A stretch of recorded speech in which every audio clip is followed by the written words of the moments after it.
Hello दोस्तों, मैं मेघा चावला आपका मेक करियर एकेडमी में स्वागत करती हूँ। आज हम पढ़ेंगे 1 से 7 मार्च की करंट अफेयर्स। इसमें हमारे जितने भी इम्पॉर्टेंट करंट अफेयर्स होगी हम उन सबको कवर करेंगे। तो ये वीडियो आपके लिए बहुत हेल्पफुल रहने वाली है। वीडियो स्टार्ट करने से पहले प्लीज़ चैनल को सब्सक्राइब कर लीजिए एंड बेल आइकन को प्रेस कर लीजिए। तो हमारा फर्स्ट क्वेश्चन है कि फिक्की के जो सेक्रेटरी जनरल है यानी जो महासचिव है वो कौन बने हैं।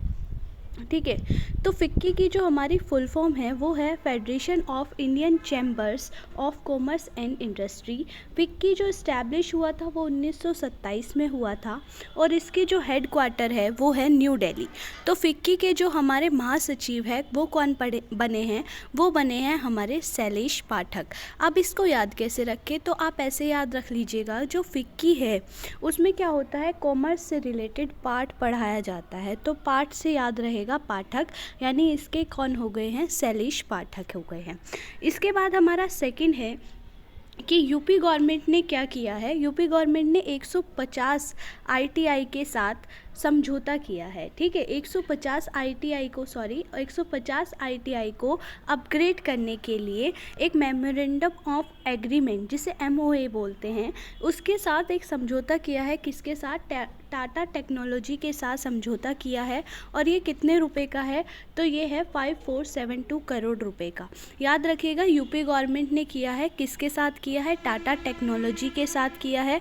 और कितनी आईटीआई को अपग्रेड करने के लिए, तो 150 आईटीआई को अपग्रेड करने के लिए किया है। इसके बाद हमारा शिवमोगा एयरपोर्ट बना है, जो कर्नाटक में बना है 450 की लागत के साथ, 450 करोड़ की लागत के साथ। इसका जो उद्घाटन है वो किसने किया है, इसका उद्घाटन पीएम मोदी ने किया है। तो एग्ज़ाम में पूछा जा सकता है कि अभी हाल ही में पीएम मोदी ने एक एयरपोर्ट का उद्घाटन किया था, उस एयरपोर्ट का नाम क्या है, तो एयरपोर्ट का नाम भी याद रखिएगा। एयरपोर्ट का नाम है शिवमोगा एयरपोर्ट और कहाँ पर है, तो ये कर्नाटक में है। इसके बाद हमारा 24 entrepreneur of the year award किसे दिया गया है। ठीक है, एंटरप्रेन्योर ऑफ द अवार्ड जो दिया गया है वो किसे दिया गया है, संजन जिंदल को। संजन जिंदल को दिया गया है। याद रखिएगा कि एंटरप्रेन्योर ऑफ द ईयर जिसे दिया गया वो बहुत ही संजन व्यक्ति थे या फिर जिंदा दिल व्यक्ति थे, जिंदल है। तो याद रखिएगा किसको मिला है, सज्जन जिंदल को मिला है। इसके बाद हमारा क्वेश्चन है, राष्ट्रीय संस्कृति महोत्सव का 14वां संस्करण कहाँ मनाया गया है। तो जो संस्कृति का महोत्सव मनाया गया है वो कहाँ बनाया गया, बीकानेर राजस्थान में बनाया गया है। ठीक है, अभी हाल ही में एक संविधान पार्क की आधारशिला भी जो रखी गई थी वो कहाँ रखी गई थी, वो भी राजस्थान में ही रखी गई थी, जिसका उद्घाटन हमारे राष्ट्रपति के द्वारा किया गया था। इसके बाद अभी हाल ही में पेप्सिको के जो ब्रांड एम्बेसडर है वो कौन बन गए हैं, पेप्सिको के हमारे ब्रांड एम्बेसडर बने हैं रणवीर सिंह। ठीक है, याद रखिएगा कौन बने हैं, तो रणवीर सिंह पेप्सिको के ब्रांड एम्बेसडर हैं। एक ब्रांड है अनक्रेव, तो अनक्रेव के ब्रांड एम्बेसडर कौन है, तो अनक्रेव के हमारे ब्रांड एम्बेसडर है वीरदास। ठीक है, अनक्रेव के ब्रांड एम्बेसडर वीरदास हैं और पेप्सिको के कौन बने हैं, रणवीर सिंह बने हैं। ठीक है, दोनों चीज़ याद रखिएगा। रणवीर सिंह ही हमारे न्यूट्रिला एक ब्रांड है उसके भी ब्रांड एम्बेसडर बने हैं। ठीक है, इसी के साथ यूके के ब्रांड एम्बेसडर हमारे प्रसुव जोशी है। ठीक है, इसके बाद हमारे नवी टेक्नोलॉजी के एमएस धोनी है, बंधन बैंक के सौरव गांगुली है, बैंक ऑफ बड़ौदा की हमारी शेफाली वर्मा है। ठीक है, तो काफ़ी सारे ब्रांड एम्बेसडर अपडेट हुए हैं। अभी हैंड एम्बेसडर भी बनाया गया है सेफ्लॉन इंडिया के द्वारा सचिन तेंदुलकर को। तो ये सारे ब्रांड एम्बेसडर आप याद रखिएगा। इसके बाद हमारे ABSLI निश्चय आयुष योजना है। ABSI की जो फुल फॉर्म है वो आदित्य बिरला ही है, आदित्य बिरला सन लाइफ इंश्योरेंस। तो ये किसने चलाई होगी, आदित्य बिरला ने ही चलाई है। इसके बाद हमारा एक पोर्टल है GAC पोर्टल। याद रखिएगा, एक पोर्टल है GAC पोर्टल। ये किसके लिए है, अगर सोशल मीडिया से रिलेटेड अगर कोई शिकायत होती है तो उसको दर्ज कराने के लिए एक GAC पोर्टल चलाया है, जो हमारे इलेक्ट्रॉनिक और information technology minister Rajeev Chandrasekhar द्वारा इसको चलाया गया है। ठीक है, याद रखिएगा GAC पोर्टल किसके लिए है, सोशल मीडिया पर शिकायत दर्ज करने के लिए है। इसके बाद हमारा एक अभी टाइटल कप हुआ था, कैराबो कप टाइटल, जिसे इंग्लिश फुटबॉल लीग भी कहते हैं, तो ये किसने जीता है? इसका जो मैनचेस्टर यूनाइटेड है वो इसका विनर रहा है। और न्यूकैसल जो है सऊदी अरब की कोई टीम है, ये हार गई है। और सबसे ज़्यादा जो सक्सेसफुल रही है इंग्लिश फुटबॉल लीग में, वो कौन सी टीम है? तो वो लिवरपूल है। फ़िलहाल इस साल का जो विनर रहा है वो कौन रहा है? मैनचेस्टर रहा है। हराया किसे है? न्यूकैसल को हराया है। इसके बाद हमारा 13th hockey India senior women national championship अभी चल रहा था। ये हमारा काकीनाडा आंध्र प्रदेश में हो रहा था, याद रखिएगा। 13th hockey India senior women nationalship जो था ये हमारा काकीनाडा आंध्र प्रदेश में हो रहा था। इसमें हमारा फर्स्ट कौन रहा है? तो फर्स्ट इसमें एमपी रहा है, सेकेंड महाराष्ट्र रहा है और थर्ड जो रहा है वो इसमें झारखंड रहा है। ठीक है, तीनों याद रखिएगा। वुमेन यानी कि हमारा hockey India senior women championship है, ये काकीनाडा आंध्र प्रदेश में हो रहा था। फर्स्ट स्टेट एमपी रहा है, सेकंड महाराष्ट्र और थर्ड जो है झारखंड रहा है। ठीक है, अभी हाल ही में हमारा खेलो इंडिया यूथ गेम्स भी जो है संपन्न हुआ है, फिनिश हुआ है। तो उसमें कौन कौन फर्स्ट सेकंड थर्ड रहा है वो आप मुझे इस कमेंट में बताइएगा। ठीक है, इसमें ये जो 13th इंडिया सीनियर चैम्पियनशिप है, इसमें बेस्ट गोलकीपर का अवार्ड जो मिला है वो मिला है सोनल मिंज को, जो कहाँ की है? झारखंड की है। याद रखिएगा, सोनल मिंज कहाँ की है? तो सोनल मिंज हमारी झारखंड की है। बेस्ट डिफेंडर का किसे मिला है? डिफेंड कौन करेगा? जिसमें प्रतिभा होगी, तो बेस्ट डिफेंडर का मिला है प्रतिभा आर्य को, जो मध्य प्रदेश की है। इसके बाद बेस्ट मिडफील्डर का मिला है माना श्री को, जो हमारी महाराष्ट्र की है। और बेस्ट फॉरवर्ड का अवार्ड मिला है अलबेला रानी को, जो हमारी झारखंड की है। ठीक है, याद रखिएगा। बेस्ट गोलकीपर किसे मिला है? सोनल मिंज को। डिफेंडर किसे मिला है? प्रतिभा आर्य को मिला है। और जो बेस्ट मिडफील्डर मिला है वो माना श्री को मिला है। और फॉरवर्ड हमारा रानी को मिला है। इसके बाद अभी फीफा फुटबॉल हुआ था, अगर आपको याद हो तो। अभी बेस्ट फीफा अवार्ड हुए थे, जो उसमें कौन जीता था? जिसमें अर्जेंटीना जीता था फ्रांस को हराकर। तो विनर्स की लिस्ट आ गई है। फीफा ने लिस्ट निकाली है कि बेस्ट मेंस फीमेल किसे मिला है, बेस्ट मेंस प्लेयर किसे मिला है, फीमेल प्लेयर किसे मिला है, बेस्ट गोलकीपर। तो ये इंपॉर्टेंट जो है वो लर्न करेंगे। The best FIFA men's player जो मिला है वो किसे मिला है? लियोनल मेसी को मिला है। और ये कहाँ के हैं? अर्जेंटीना के हैं, सबको पता है। ठीक है, और जो बेस्ट फीफा वुमेन्स प्लेयर है ये किसे मिला है? तो ये अलेक्सिया को मिला है, अलेक्सिया पुटलास को, जो स्पेन की है। इसके बाद मेंस गोलकीपर का जो अवार्ड मिला है वो मिला है एमिलिनो मार्टिनेज को। ठीक है, याद रखना, गोलकीपर में किसे मिला है भाई? गोल कौन करेगा? जो मारेगा। ठीक है, यानी मार्टिनेज को। और वुमेन्स में किसे मिला है? तो मैरी को मिला है, जो हमारी इंग्लैंड की है। एक बार रिपीट कर लीजिए, फीफा मेंस किसे मिला है? तो ये मिला है लियोनल मेसी को। ठीक है, फीमेल्स में किसे मिला है? तो अलेक्सिया को मिला है। बेस्ट गोलकीपर मेंस में मिला है मार्टिनेज को, और वुमेन्स में मिला है अलेक्सिया को। नेक्स्ट है हमारा वर्ल्ड स्ट्रॉन्गेस्ट टेलीकॉम ब्रांड कौन सा बन गया है? तो ये बन गया है हमारा ब्रांड फाइनेंस बन गया है। ठीक है, इसमें ब्रांड फाइनेंस ने इसको पब्लिश किया था। ये हमारा स्विसकॉम बन गया है, स्विट्ज़रलैंड का टेलीकॉम ब्रांड। और जो हमारा जियो है वो सेकंड नंबर पे है इंडिया का। ठीक है, दोनों याद रखिएगा। स्विसकॉम जो है वो स्विट्ज़रलैंड का फर्स्ट पे है, और सेकंड पे रिलायंस जियो है, जो इंडिया का है। नाइजीरिया के अभी प्रेसिडेंट बने हैं, तो नाइजीरिया के प्रेसिडेंट कौन बने हैं? तो नाइजीरिया के प्रेसिडेंट बने हैं बोला टिनुबू। ठीक है, नाइजीरिया की जो कैपिटल है वो क्या है? अबूजा है। याद रखिएगा, नाइजीरिया के कौन बने हैं? नाइजीरिया के प्रेसिडेंट बहुत बोलते हैं, इसी से याद रख लीजिए।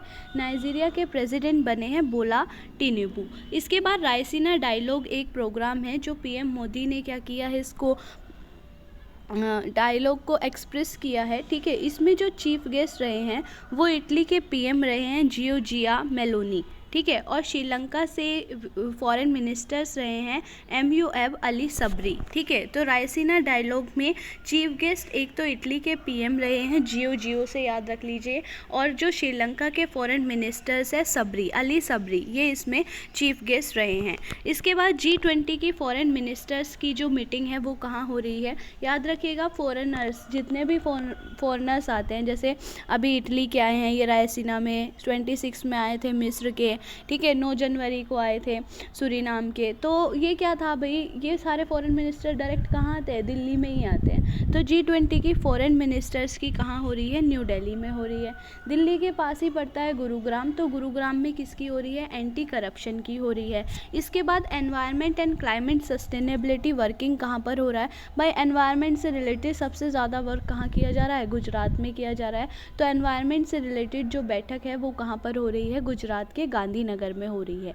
तो तीनों याद रखिएगा कि फॉरेन मिनिस्टर्स की कहाँ हो रही है, न्यू दिल्ली में, एंटी करप्शन की कहाँ हो रही है, गुरुग्राम में, और एनवायरनमेंट एंड क्लाइमेट सस्टेनेबिलिटी कहाँ पर हो रही है, तो गांधीनगर गुजरात में हो रही है। ठीक है, अब वियतनाम के नए राष्ट्रपति बने हैं। ठीक है, वियतनाम के कौन बने हैं, तो वियतनाम के बने हैं वो वान थ्योंग। याद रखिएगा, वियतनाम के नए राष्ट्रपति कौन बने हैं, वो वान थुओंग बने हैं। वियतनाम की कैपिटल है हमारी हनोई।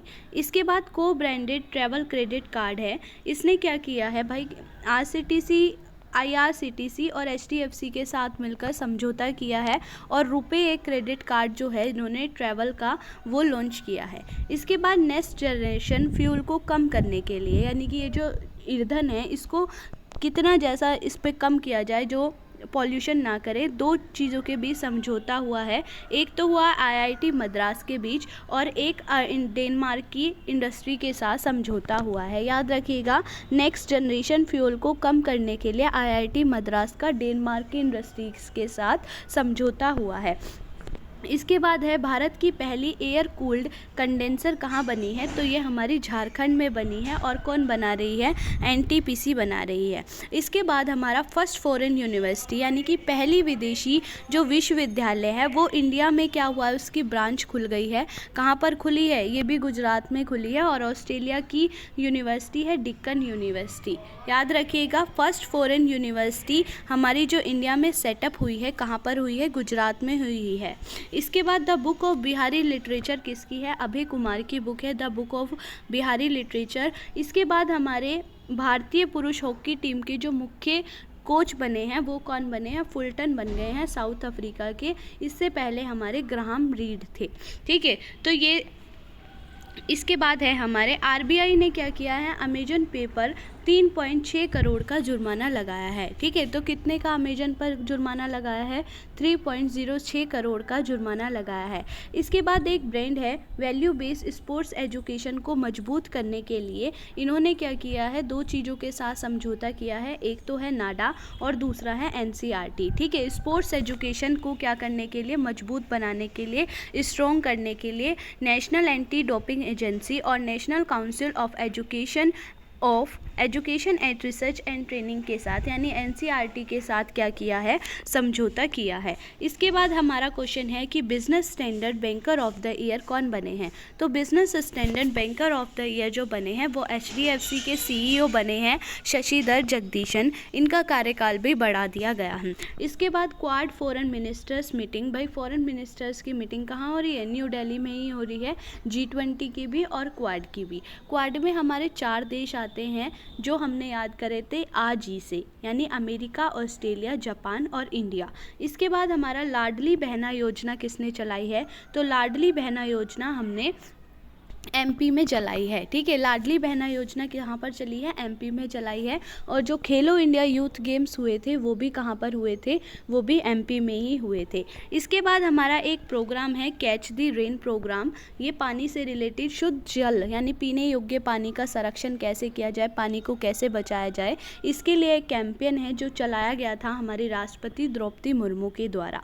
इसके बाद अभी संतोष ट्रॉफी थी। संतोष ट्रॉफी कौन से गेम से संबंधित है, तो संतोष ट्रॉफी हमारी फुटबॉल से संबंधित है। संतोष ट्रॉफी सऊदी अरब में खेली जा रही थी और संतोष ट्रॉफी कर्नाटक ने जीती है मेघालय को हराकर। तो याद रखिएगा, संतोष ट्रॉफी जो है फुटबॉल से संबंधित है, सऊदी अरब में खेली जा रही थी और कर्नाटक वाले जीत गए हैं मेघालय को हराकर। इसके बाद आपको पता ही है WPL चल रहा है, यानी कई लोग इसको MPL भी बोल रहे हैं, महिला प्रीमियर लीग, और WPL यानी वुमेन्स प्रीमियर लीग अभी फर्स्ट संस्करण है जो कहाँ पर हो रहा है, नवी मुंबई में हो रहा है। इसमें सबसे ज़्यादा महंगी बिकने वाली खिलाड़ी कौन बनी है, तो सबसे ज़्यादा महंगी बिकने वाली खिलाड़ी बनी है स्मृति मंधाना। ठीक है, इसके बाद शिन्यो मैत्री। शिन्यो मैत्री एक एयरफोर्स का अभ्यास है, एक्सरसाइज है, जो भारत और जापान के बीच होती है। भारत और जापान के बीच और कौन सी होती है, तो धर्म गार्जियन, वीर गार्जियन, जी मैक्स, ये सारी भारत और जापान के बीच एक्सरसाइज होती है। इसके बाद है यूथ फेस्टिवल। तो यूथ फेस्टिवल इंडिया @ 2047 ये किसने स्टार्ट किया है, तो युवा उत्सव याद कर सकते हैं। युवा उत्सव जो है अनुराग ठाकुर ने चलाया है, पंजाब के रोपड़ से इसको स्टार्ट किया गया है। ठीक है, तो ये थी हमारी आज की वीडियो। अगर वीडियो आपको अच्छी लगे तो प्लीज़ चैनल को सब्सक्राइब कीजिए एंड बेल आइकन को प्रेस कीजिए। Thank you.